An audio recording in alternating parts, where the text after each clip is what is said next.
Hello, welcome to another episode of the DRH Show. As usual, in each episode, I'll be talking to interesting people within psychology, mental health, and wellness. This time, we'll explore a very timely and relevant human quality, which is resilience. We generally define resilience as the ability to bounce back from difficulties. It's being tough in the face of adversity, but it's rather a multi-layered topic. So joining me today are four special guests who will shed some light about resilience. It's great to have all of you here. Anji McGrandeles, Hadjoudj, Sarah Ayash, and Lucille Whitting.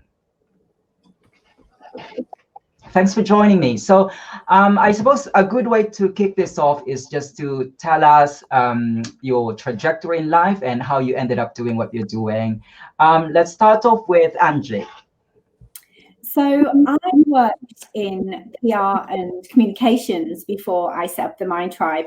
And if anybody knows that sector, it's quite a pressured environment. And that really led to my interest in self-care and well-being and how to look after myself during pressured periods.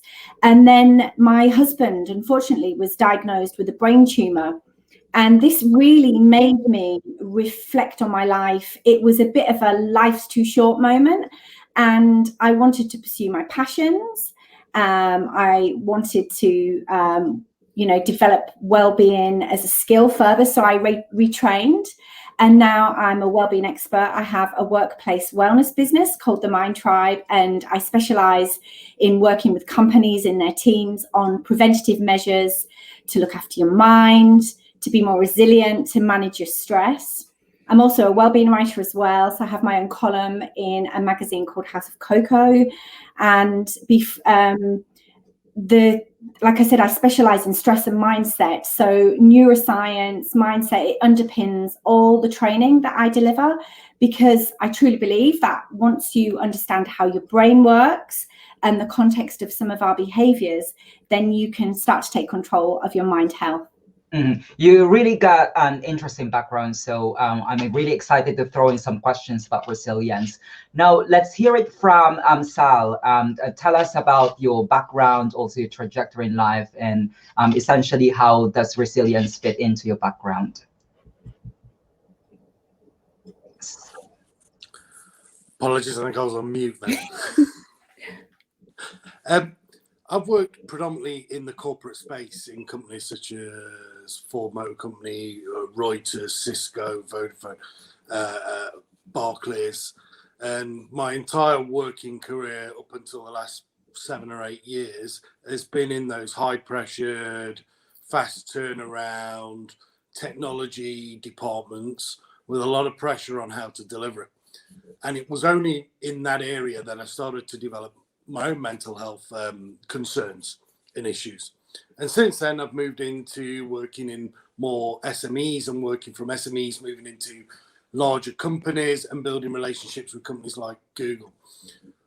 My experience and what we've done most recently is start a brand called Big Man Beard, which is a mental health and suicide prevention brand looking to do 4 things: build awareness, make a financial impact, build communities, and signpost people to the right place to find the right help at the right time.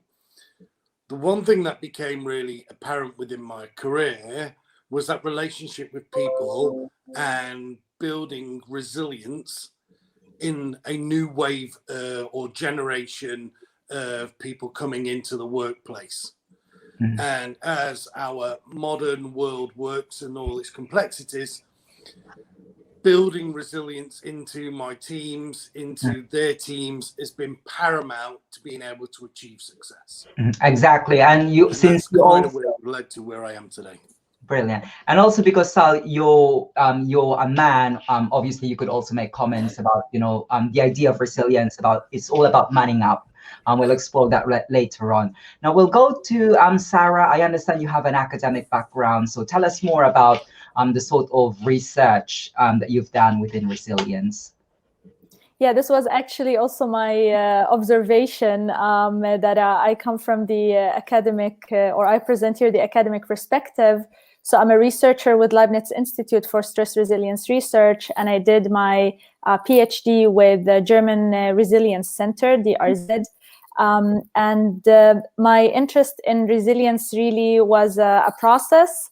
So I did my bachelor's in genetic engineering, and then in an attempt to bridge my background in molecular science with neuroscience, I did my master's in molecular neuroscience. And then for my PhD, I came across stress resilience research. It really interested me, and I was right. It was very interesting, and here I am working in research on stress resilience. Thank you, Sarah. And Lucille, give us a bit of a background. How does resilience fit into what you do? Okay, I always kind of joke that I am just pathologically unlucky. I think since just after my 18th birthday, I started to suffer from what were thought were to be bladder infections. I was working full time. I was living with my husband. I was traveling into London to do a degree in the evenings, and gradually I just found that I was permanently sick. I was permanently run down.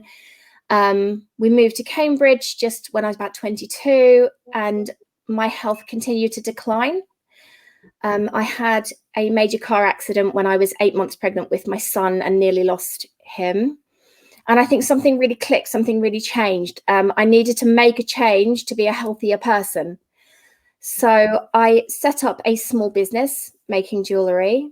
Now, over the next 20 years, my health kind of took a real downturn, and I found that I was just permanently sick and permanently in pain.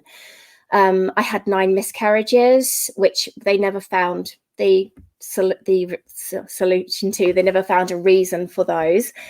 And then finally, after 19 years of antibiotics and building up a pretty healthy antibiotic resistance, they realized it wasn't an infection at all, that it's a bladder condition that presents as an infection. And the inside of my bladder is permanently ulcerated. It bleeds. So I take nerve blockers to block the pain. I have 5 children. My youngest son, when he was 7 months old, we started weaning, and he went into anaphylactic shock.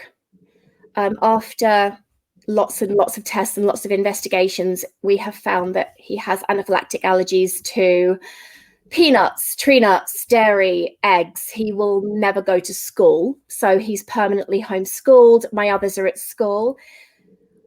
I own and run one of the premier personalized jewelry companies in the UK. I set up my business to work around a very, very complicated existence, because there's very, very little, like a lot of chronically ill people find, traditional work doesn't suit us. There's no way that you can fit into a 9 to 5. So you have to find something that works. And I think with every challenge that has happened to us, there's a way of sitting back, logically thinking about it and thinking, right, what can I do to just move forward? Because you can't sit there and let everything get on top of you. Exactly. And that moving forward, actually, I think that sums up what you just shared with us, your live experience. It's all about bouncing back. It's about moving forward. And I think I'll start with that phrase, moving back and bouncing back. But from a research point of view, I'd like to hear it from Sarah, because I understand that there's a lot of different perspective when it comes to resilience. There's biological perspective, and perhaps you could, explain to that from someone who's got background in biology. Is it, are we biologically built to be resilient, or is it something that as a product of, the environment that we live in? Yeah, to begin with, I want to stress that it's important to adapt a definition in order to standardize how we investigate stress resilience. I personally adapt the definition from the paper published in 2017 in Nature Human Behavior, which states that resilience is the maintenance or the quick recovery of mental health during and after adversity. What this definition implies is pretty much your second comment, that resilience can only be assessed after or during adversity, but not before. I agree with this definition because we can observe that individuals and animals, by the way, change while they successfully cope with the stressors. This phenomenon has been termed stress immunization, stress inoculation, toughening, but it all basically stands for the same thing, that individuals change as they successfully cope with a stressor. So this implies that stress resilience is a mechanism or a process rather than a trait. Thank you for giving us such an academic perspective about resilience. Now, I'd like to hear from Anji. Could you also give us some real-life examples about resilience, perhaps something within your workplace or something from your experience that demonstrates resilience? Or anyone, feel free to join us, Lucille. I think, people experience all kinds of adversity in life, and there are loads of real life examples of resilience and personal experiences, things like illness, bereavement, abuse, bullying, job loss, relationship breakdowns, financial instability. All of these things happen to each and every one of us at some time in our lives, and it's about how we handle these testing times. And what's happening right now in the world, this global pandemic, is an example of where people have had to be resilient. Business owners, people being furloughed, those experiencing loneliness and isolation, people who've been ill or have had relatives that are ill, are all examples of where people have had to work through an element of difficulty, where they've had to be resilient and come out the other end. And, there are stories every day in the news of individuals who have experienced challenges as part of this corona journey and overcome them. And, I think as a business owner, while my challenges have not been as severe as bereavement or families getting sick or feeling isolated and lonely, I found it really tough at the start of the pandemic because my business is going into businesses and I couldn't do that. So I had to rethink, I had to be resilient, and pivot and change my approach and come out at the other side. And, I don't think that's unique to me because, like I said, this pandemic is a perfect example of where everybody has had to show some kind of resilience. Mm-hmm. Now, Sal, we were talking about how we restructured our approach within our organization or within our life when it comes to resilience. Is that also something that you have demonstrated within your organization? How did you cope, especially during this year, and how did you demonstrate resilience with Big Man Bid? I think one of the things with resilience, and it's important, is to understand the baseline. So what's your baseline? What point do those stressors or circumstances create a negative downturn in either performance, mood, well-being? When does it become negative, the surroundings and the area that you're within? So firstly, with my team, we work on what is that baseline? And then we work on that elasticity of how do we expand that baseline and that tolerance. And through a combination of fostering the right culture and also by putting people in a position that's slightly outside of their comfort zone, but with a safety net around them. So people never fall. So walking them towards that edge and showing them that they don't necessarily are going to fall off. We're there to catch them. We're there to help them and to take them outside of that little bit of a comfort zone with resilience within our organization and support them and develop a culture that's kinder so that they feel that they can embrace that movement forward and that fear factor, remove that. And show them actually what you can achieve is way greater than your mind's putting limitations around you. And then show them there are particular coping mechanisms to certain stresses and how to cope with multiple variables. So, for example, you're about to go live with a particular brand or a particular photo shoot, and everything is going wrong. The photographer's not turning up. The kids aren't going to school because they're sick. You've got the whole world of stimulus around you happening. Now, which one do you deal with first? How do you deal with them all? How do you stop yourself doing 10% of 10 things and achieving nothing within that day? And that overwhelming, and it's just working with our individuals to chunk those things into manageable chunks, to let them know that let's just do one thing at a time. Let's block out all this other stuff. And these 3 things are the most important things we need to do in these 15 minutes. And then we'll deal with the next 15 minutes when they arrive and work with them. And then over time, we can remove that and they can see an hour ahead and be able to cope with 20 things thrown at them in that hour, and then 2 hours and 3 hours. And before long, they're planning a month, a year. They're already on the next photo shoot, the next range that's coming out, and they're able to cope with the day-to-day run of unexpected events that happen. And a lot of it comes from the culture and where we all get brought up with, and the modern world.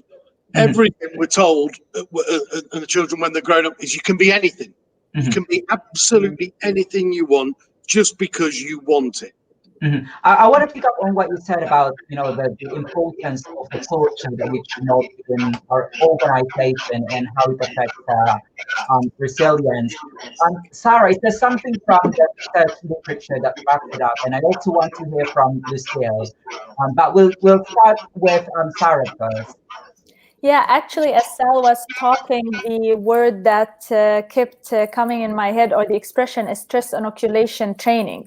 So the idea is that you should challenge people enough to activate their stress response system. So enough for the body to perceive what I'm undergoing right now is stressful, but not to cross the threshold where you develop a stress-related mental disorder, for example. So of course, the tricky question in science is, where is this threshold? And for sure, this threshold will be different for different individuals, also coming from different cultures and different backgrounds.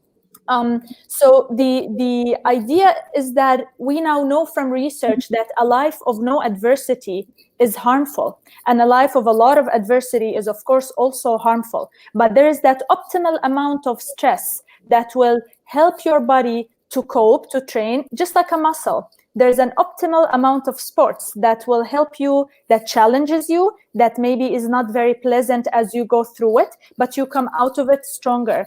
And as Sal was talking, this is what kept ringing in my head, stress inoculation training. And it's actually, just to somehow maybe comment from an academic perspective, this was shown in animals in the 1960s when Levine wanted to investigate the very opposite of that. He wanted to test a Freudian theory that an adversity in early life results in stress susceptibility in adulthood. And he used the pups from rats, which he stressed, and then he followed up with them in adulthood. And without going into a lot of technical details, he just found that the adult rats who experienced stress when they were younger were performing so much better in terms of less anxiety, in terms of cognitive performance, memory, etc., compared to the pups who remained safe and protected and were not exposed to stress. And this is where maybe we can say the field of stress inoculation in animal research was born. Since then, Stanford University, specifically Professor David Lyons, showed a lot of this phenomena in non-human primates, and we also currently do the same thing in mice. So this phenomena is not just unique to humans. It also has some truth in animals. Thank you for shedding some academic perspective about that. It's really important to realize that, it's not just, unique among humans, that quality or trait of resilience. Now, I want to hear from Lucille and also from Anji. Lucille, earlier you already alluded to your lived experience about, moving forward and bouncing back. Give us a bit more about what your personal conceptualization of resilience is, and also from Anji later on. I think for us, this year is a really, really good example. In April, on Easter Monday, my youngest son, who was 3, went into anaphylactic shock. We found him lying across his brother's legs on the kitchen floor, grey and gasping, and we called an ambulance and administered his EpiPen. The ambulance came, we went straight into hospital. I cannot fault them. Everybody was wonderful with us. We went into A&E, but there were people, it was the height of the pandemic, and there were people coming into A&E, even though they'd been told not to with COVID. Unsurprisingly, 10 days later, we all had COVID. We sat there and watched as one child after the other came down with it, and they were much more frighteningly ill than you would be led to believe by listening to the news. At one point, after about 2 weeks, I was popped into the back of an ambulance and told to kiss goodbye to my children just in case I didn't come home. 8 months on from that, the virus has still affected my liver, and my 9-year-old is undergoing investigations at the moment for pains in his chest. So it's been one of those years. I've lost my entire year's worth of work, and quite obviously we've had a very, very frightening time of it. However, I will say that as someone who has perhaps lived with having to be resilient for the last 20 years. What a journey, what you've been through. I think in some ways I had an advantage. A lot of people really, really struggled with the COVID pandemic. They struggled with the loneliness. They struggled with the isolation. And from my perspective, if I take away the bit where we were actually quite unwell, nothing changed for me. I live with this permanent isolation, and because this is my life and nothing particularly has changed for me, I've developed methods of dealing with that. I don't get out to meet people, so I have developed online communities. I have creative communities. I belong to paid for membership groups, and 24 hours a day I can go online and I can talk to someone.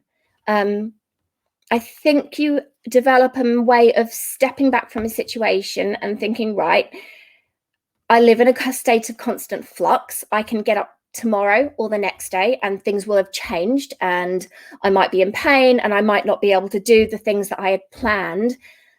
And you do develop mechanisms for dealing with that. I think, like Sal was saying earlier, it's a case of taking one thing at a time and deciding that in any given day, you're going to take one meaningful step forward. You're just going to try and achieve one thing. Mm-hmm. Now, let's move on to Anji. Could you share to us some ways that you think we could promote resilience, whether, we're talking about financial resilience or psychological resilience? How do you think we can promote it? Well, you were saying earlier, resilience is about having bounce back ability. It's about, how you recover and how you recover from life's challenges, setbacks. And, that includes, setbacks include things like poor mental health, having financial instability, and, your mental health, your emotional health is something that you've got to constantly work on, whether you're thriving or you're surviving. And, if you can look after yourself from a mental and emotional perspective proactively, then it's going to help you be more resilient, because resilient people, they move on better with their lives. And that's the important bit. It's being able to move on, to recover. And it's a key life skill, being resilient. And I think, the best way you can be resilient is to be a good self-manager. And good self-managers have routines, they have practices, they have habits that support their overall well-being. So they take care of themselves, they eat well, they exercise, they have a sense of purpose, a reason to get up in the morning, something that they're working towards. They have healthy relationships, not just with others, but with themselves. It's really important to have a good relationship with yourself. They're good communicators. So, you know, they can talk to people, they can express a range of emotions. You know, being more solutions focused as well is going to help you be more resilient. So, you know, rather than think when something happens, it's the end of the world, you know, I can't overcome this, I can't deal with it. Something Sal was saying, what he does is, you know, works with people on breaking things down, chunking things out, you know, getting through an hour rather than thinking about getting through the week. You know, just chunking things out, breaking things down, helps you be more solutions focused about making small steps, progression, and trying maintaining a positive outlook as well, which can be really tough. You know, there are days when we don't want to pull our positive pants on. There are days when we are feeling negative, when we are undergoing challenging times, challenging situations in life, and we don't feel like being resilient. And it's okay to have those days as well. And I think you've got to recognize that there are going to be moments when, like I said, you just don't feel like pulling your positive pants on. But it's about having that moment where you think, right, I just need maybe this moment of self-pity, or I need this moment of reflection, or this moment where, you know, I want to feel negative, or I want to experience this negative emotion, and you work through it. And then you pick yourself up and you start to think about how you can tackle that challenge. Mm-hmm. And, you know, again, just going back to what Sal said, you break it down. You break it down into bite-sized chunks, and you just focus on getting through the next hour, the next day, and then the next day becomes the next week, and you eventually do come out the other side. Mm-hmm. I think what we can pick up on from what you said, Anji, is that so that we don't get overwhelmed, because if we break it into chunks, we get overwhelmed. Now, what I want to ask all of you is that, you know, we've been talking about resilience, we've been talking about based from our background, based from our experience, about what resilience is. But what do you think is the main application of resilience?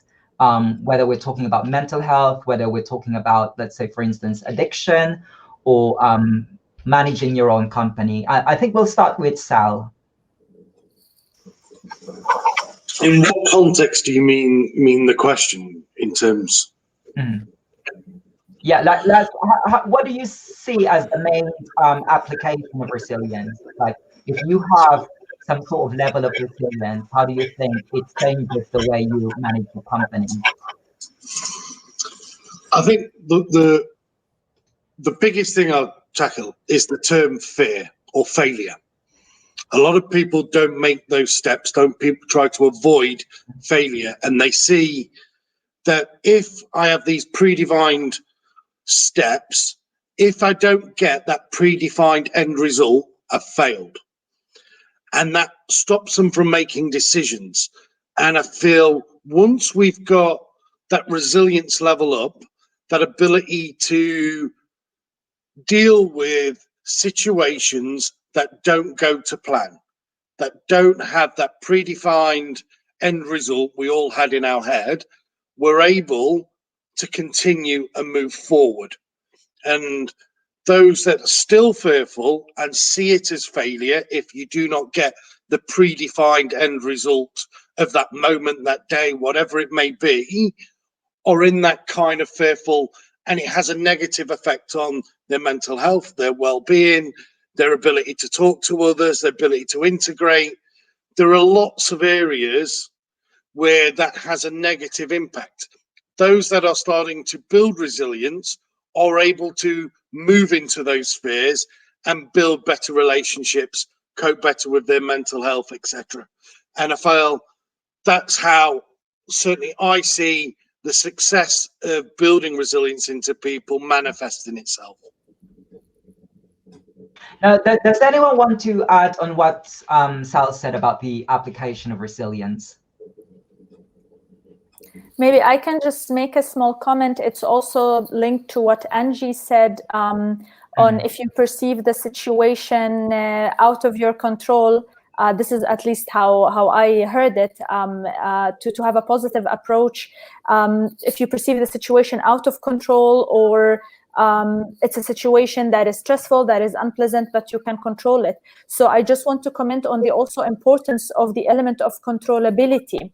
And actually, we also now know from research that the same holds true for animals. If they are in a very unpleasant situation, but they understand that they can control it, then they also show better stress resilience afterwards than if they had no possibility to control the situation. What is even more interesting is that this element of controllability doesn't have to be actually in substance. It can also be perceived controllability. So even when you manipulate the animals into thinking that they are controlling the situation, but they're really not, they were also more likely to be stress resilient than those who perceive the situation as uncontrollable. And why I keep mentioning animals is because I think if it's true for animals, it's very likely to be true for humans, but not necessarily the other way around. I just wanted to make that comment on the importance of perceiving the situation as controllable and thus as a challenge more than actually as a stress. I can't remember my exact psychology lesson, Sarah, but I think you're talking about learned helplessness. I think that's a technical term. Yeah, you remember enough. Yeah. Okay, so I just want to move on to Anji and Lucille. Could you cite ways on how we could actually apply resilience? We'll start with Anji. So resilience can be taught. It's not something we're born with, and can practice being more resilient. You see, our brain has got a natural negative bias. A lot of people say to me in my workshops, "Oh, Anji, I'm not naturally a resilient person, or I'm not naturally a positive person." It doesn't matter. You can teach your brain to be more positive, to be more resilient. Our brain's always looking out for danger. It's a bit like Teflon for the good stuff. So the good stuff kind of washes over us, but it's like Velcro for the bad stuff. It kind of holds on to some of the negative things. So we've got to train our brain to think differently. We've got to train our brain to respond better in challenging times. And you can do this through neuroplasticity. And to put this in layman's terms, neuroplasticity is essentially just thinking differently and adopting positive new habits that are going to support you in tough times. So I think, looking at how you can think differently and how you can make some small changes that are going to have a big impact is going to help. Thank you, Anji. Now, let's hear it from Lucille. I think being resilient, particularly over a long, extended period of time, gives you a real belief in your own abilities. You are perhaps more able as the years go on to step back, put things in perspective, and know that in a year's time, you're not going to be still sitting here in this particular moment in time dealing with this particular problem. It's probably going to be another problem, but that's fine. You can deal with that too.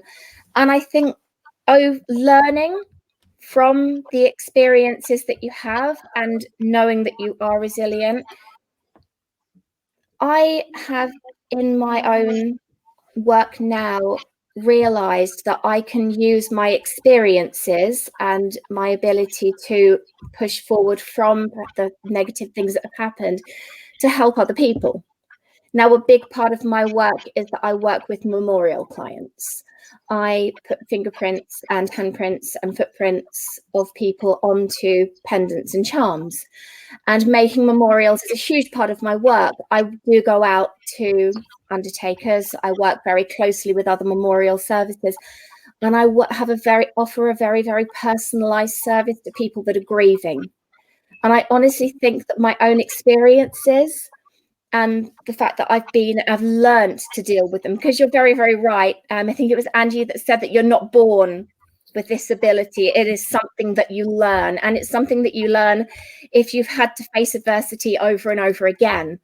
And I think I've now got to the point after 20 whole years where I can use those experiences to step in and comfort people who are grieving and to help in that way. Mm-hmm. Yeah, I think it's really important to recognize what you said about grieving, because that's another thing that We will all face adversity, but that's one of the challenges, death of a loved one. That's something that we would really be, facing at one point. Another thing that I want to ask you is, to ask all of you is that, could someone be coward can also be resilient? Most of you said earlier that resilient is not something that we're born with. It's something that, can be developed. So is someone who's coward, can they also be resilient? And if so, how can we actually help them, improve the level of resilience? I think we'll start off with Sal. Okay. I think it's not a yes or no answer for me. That I wouldn't see them on the. I would see a coward and resilience to be mutually exclusive. Now, by definition of a coward, I presume we mean someone who's fearful of making a next step or doing something. But I presume from the psychology point of view, it will depend on whether you're introverted, extroverted, etc. To what type of degree and social environment you are, whether a coward can show resilience, if that makes sense. If I'm following me so far. Yeah, exactly. And also I want to ask, what about confidence? Is it also linked with resilience? Does it necessarily follow that if we're confident, we're also resilient? Is that piece of research that you can share with us, Sarah? Well, I'm not aware of the research on confidence, to be completely honest. However, I would like to comment that we should not confuse stress resilience factors for stress resilience mechanisms. So whereas I agree that some traits can render an individual more stress resilient or more likely to be stress resilient or more stress susceptible, I really want to stress that in research, we separate between stress resilience factors and stress resilience mechanisms. And we perceive those traits as factors that affect stress resilience mechanisms. So as far as confidence is concerned, I'm not informed, but some of the stress resilience factors or traits that have been proposed to increase the chances of an individual being stress resilient after adversity includes altruism, humor, spirituality, mindfulness. Those are the traits. Some of the practices, and I will just comment on one because I think the findings on this one were very remarkable, is running. Because running as a sport also, it increases a process called neurogenesis, which is like having new neuronal cells in the brain for the cells to continue dividing, and this would also help with dealing with stressors and thus increase stress resilience. Thank you, Sarah. And now I just want to hear from Anji and Lucille. What about you? What do you think about confidence and resilience? Do you think they go hand in hand? Let's start with Anji. I kind of, go back to what Sarah's just said. I don't think there is actually any evidence for any correlation. I think you can be a really confident person, but it doesn't necessarily mean that you're going to manage challenges any better than somebody who is less confident than you. I don't think there's any evidence for correlation between them. I mean, if you're a confident person, you're probably going to approach challenges a lot better than somebody who is maybe a little less confident, but it doesn't mean to say that if you're not confident, you can't be resilient. Thank you, Anji. What about you, Lucille? I think, like we said before, resilience is something that is learned or can be taught. And a lot of it is a case of putting mechanisms in place to help you be more resilient when the next challenge arises. But it's not there in the first place. No one is born innately knowing how to deal with challenges. A big part of dealing with challenges for me is planning. I plan everything within 4 inches of its life. I have online planners. I stick everything on Alexa. I have journals. I set myself small manageable goals, and if something awful happens, I have made those goals with the understanding that everything can get pushed forward if something awful happens. I suppose I because I live in a case of quite constant flux, I have lower expectations, and that's not necessarily a bad thing. I actually think that it's just a different way of looking at things. Now, we were talking about, different things about resilience, and I suppose even though we might not agree what we think about resilience is, in essence, there's something, which is true about resilience, and there's also myths about resilience. So I suppose if you could just, talk us through the myths and truths about resilience. We'll start with Sal. What do you think is a myth about resilience? That it's a particular type of person who can have resilience. You mentioned earlier being male, and it's resilience, and you're big, you're strong, you're raw. Only those people are the ones that are resilient, the ones that are loud and raw. Look at me, I'm great, I'm awesome. And I think resilience isn't that. It isn't a social mask or confidence, as we spoke earlier, that defines resilience. I think resilience has many shapes and forms and isn't a particular characteristic. I think it's a set of skills, as everyone's mentioned earlier, that we learn, and we learn to deliver in our own way. And I think that's one of the myths for me. Thank you, Sal. And what about you, Sarah? Share to us any, theoretical framework which, exposes the myth about resilience. Yeah, I think if there are 2 or 3 things I wish everyone would know about stress resilience, is that people are more stress resilient than they think they are.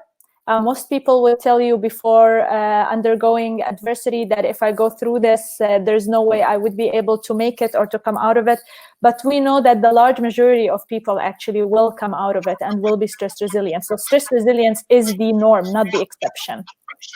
The other thing is that after going through adversity, you always have the chance of what we call post-traumatic growth, to grow as an individual and to come out of that experience better, biologically as much as psychologically. And the last thing is, I think the same thing everyone agrees on, that stress resilience is a process. Stress resilience is not a trait.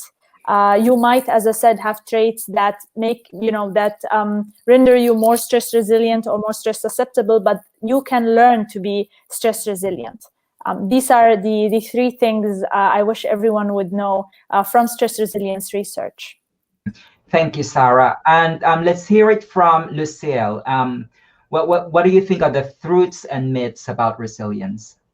For me, there's 2 things. I think there's the myth that resilient people manage everything completely on their own, that you can look at a situation and that is just, it's you, yourself and I, and you just deal with it by yourself. I can honestly say that although I live a quite isolated existence and I find getting out of the house quite difficult, so I'm not going to be going off to networking events or conferences or meetings or anything like that, I have, over the last few years, built up a huge network of online contacts in 4 corners of the earth. I always have people to talk to. If I have a problem, I have a group that I can go to. I do always make a point of, if I never cope with anything on my own, my husband is always there right behind me to help if I need to talk over something, if I need to discuss something. I think the second myth is that people who are resilient just power on through everything. That if they wake up in the morning and they feel like death warmed up, or if something absolutely awful happens, they just have this innate ability to just deal with it. And I think resilient people have the ability to take a step back and say, do you know what? I can't power on through this. I have mechanisms in place to help me deal with this. And I recognize this kind of situation because I've dealt with it before. But it's not a case of, wow, I can deal with everything because I'm a resilient person. Being a resilient person is the ability to put things in perspective and know that it's not the end of the world if you can't power through. And let's hear it from Anji. What do you think about the myths and theories about resilience?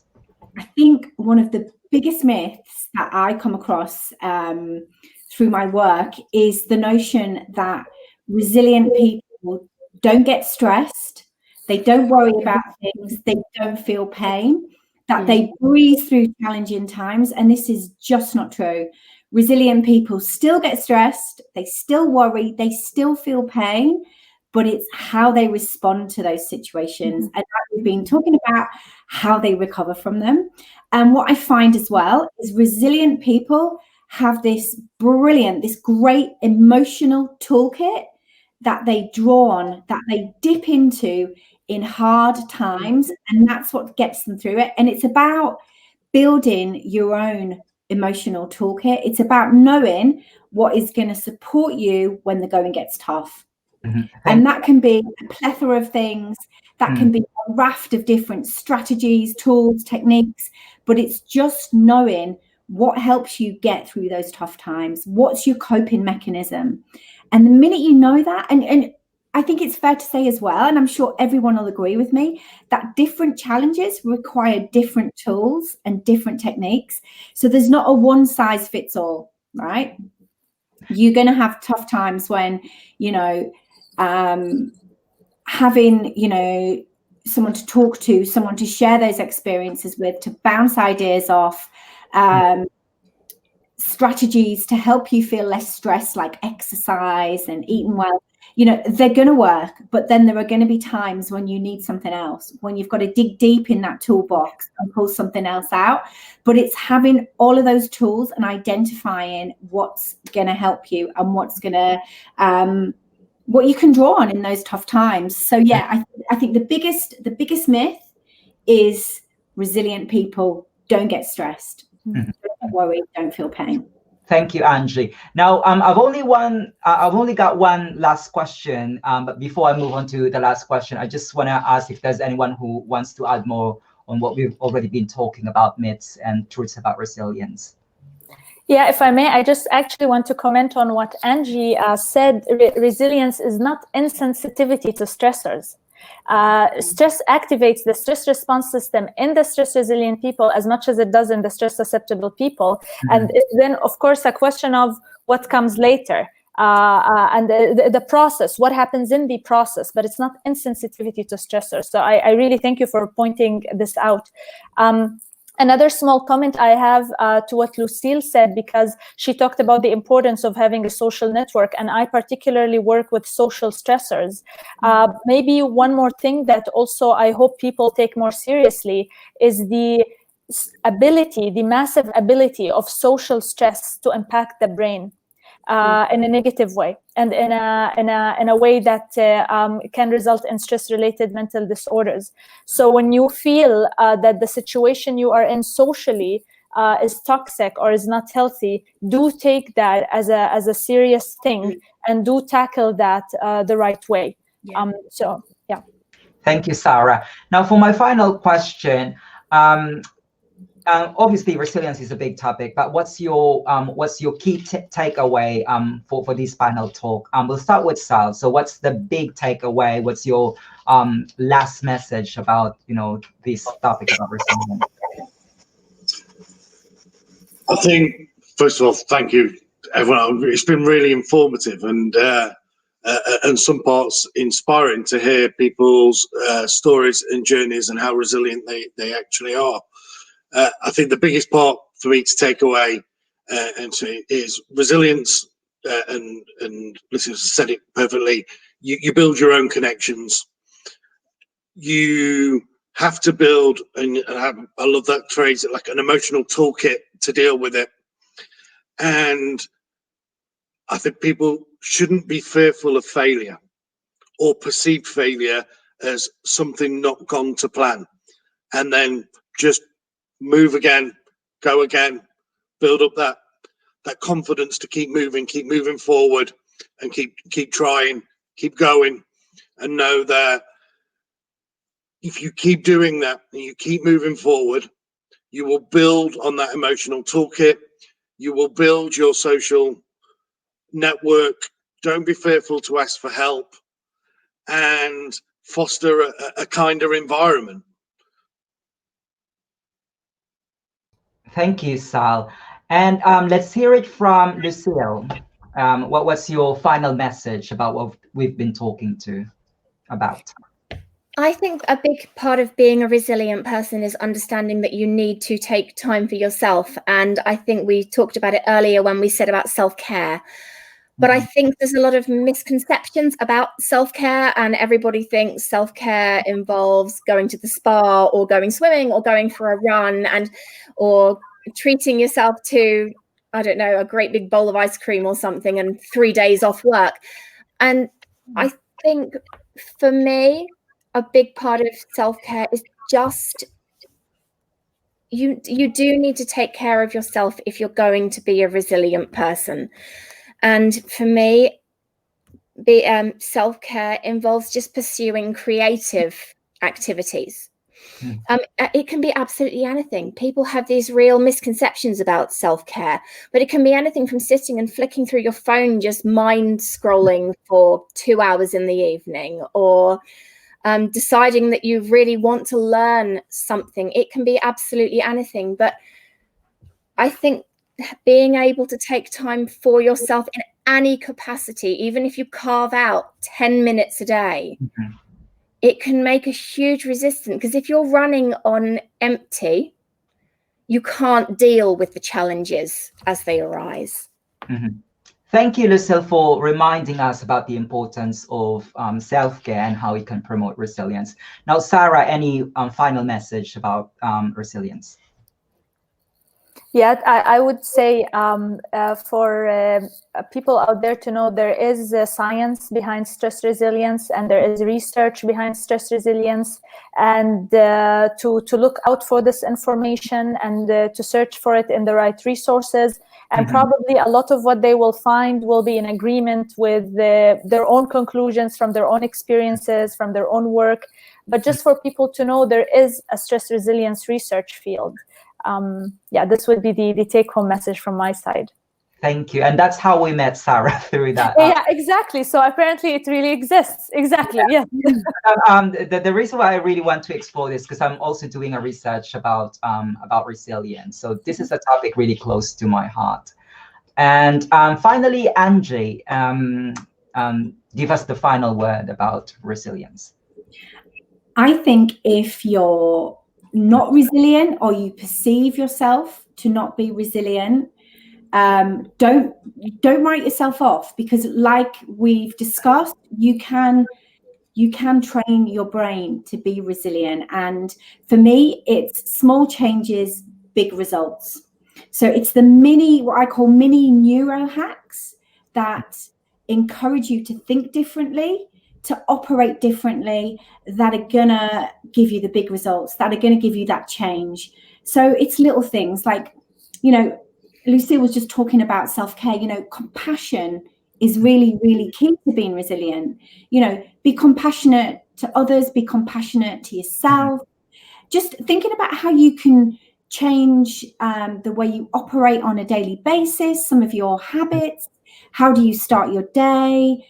Focusing on your wins rather than focusing on what you haven't done. I think as humans, we're great at, beating ourselves up and being a bit unkind to our mind. And, I don't know how many times any of you have done this, but I know I'm guilty. I've, got a to-do list, and I've looked at it at the end of the day, and I'm like, I didn't do that, and I didn't do this, and I didn't do that. But what we should be doing is saying, guess what I did do?